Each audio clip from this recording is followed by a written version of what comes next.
demandez sûrement si on n'est pas en train de vous emmener sur la Lune. Eh bien, vous n'avez pas complètement tort. Nous sommes ici à l'Observatoire de Calerne, au-dessus de Grasse. C'est un endroit qui n'est habituellement pas facile de visiter, d'abord parce que c'est loin, et puis aussi parce que c'est un site de travail pour les astronomes. Il s'ouvre au public pour les Journées du patrimoine, alors profitons-en, car ici se sont déroulés 50 ans d'histoire scientifique et ça ne fait que commencer. Au-dessus du village de Cossol, sur le plateau de Calerne, dans le Haut-Pays grassois, se situe le CERGA, le Centre d'études et de recherche géodynamique et astronomique. Et ce matin, de très bonne heure, le CERGA a reçu, par convoi exceptionnel, un télescope de 17 tonnes. Ce télescope, sur lequel a été placé un laser-lune, servira à déterminer d'une façon très précise la distance Terre-Lune. À Calerne, l'espace-temps peut jouer des tours. Un demi-siècle s'est écoulé en un clin d'œil. Le décor n'a pas changé. Avec ce même télescope, les astronomes continuent aujourd'hui de viser la Lune au rayon laser. C'est un moyen qui est assez unique. Du coup, des stations comme ça, il y en a 4 dans le monde. Et nous, on contribue à 80% des données mondiales. Dès 1969, l'homme sur la Lune a déposé des réflecteurs. En renvoyant le laser, ils transmettent de précieuses informations aux scientifiques.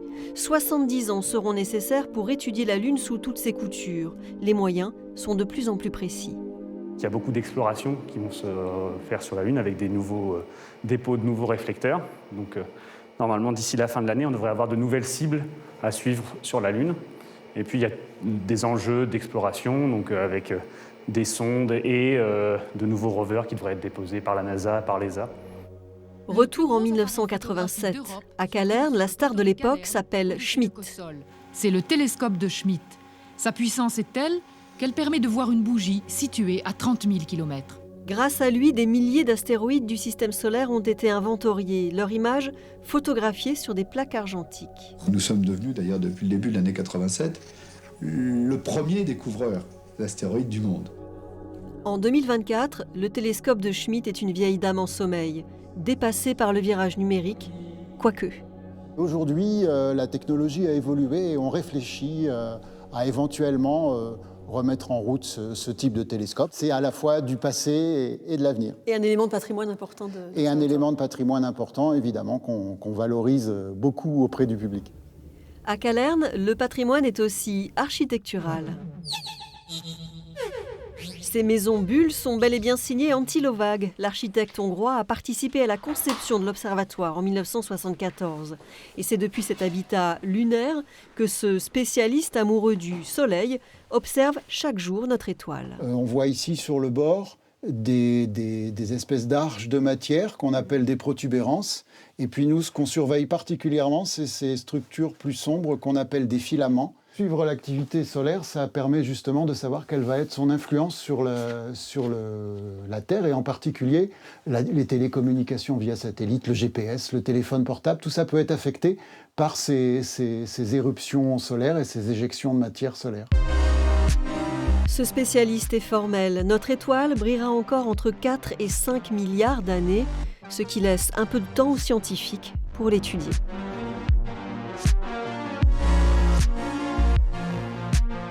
Bonjour Stéphane Masvé, vous êtes le directeur de l'Observatoire de la Côte d'Azur, donc Nice et Calerne.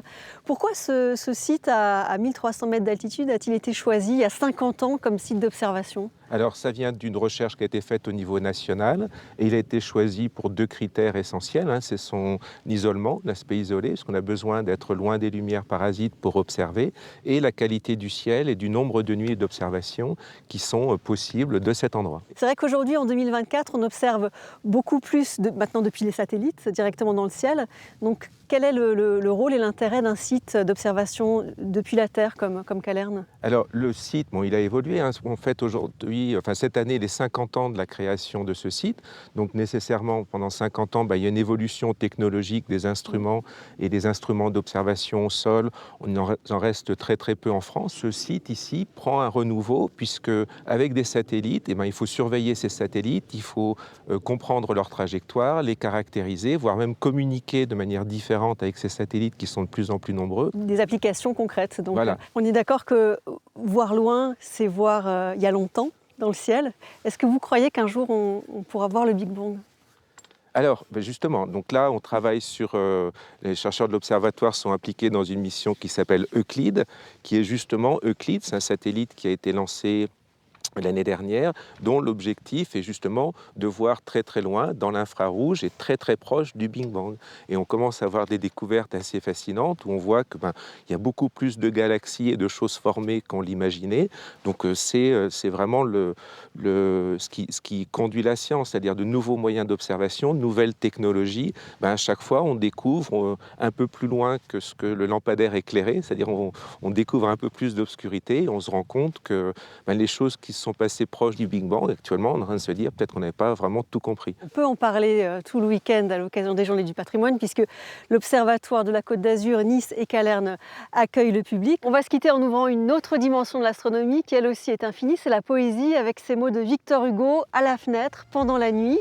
Peut-être allons-nous voir brusquement apparaître des astres effarés, surgissant, clairs flambeaux, feu pur, rouge fournaise, aigrettes de rubis ou tourbillons de braise, car dans le gouffre énorme il y a des mondes anges et des soleils démons.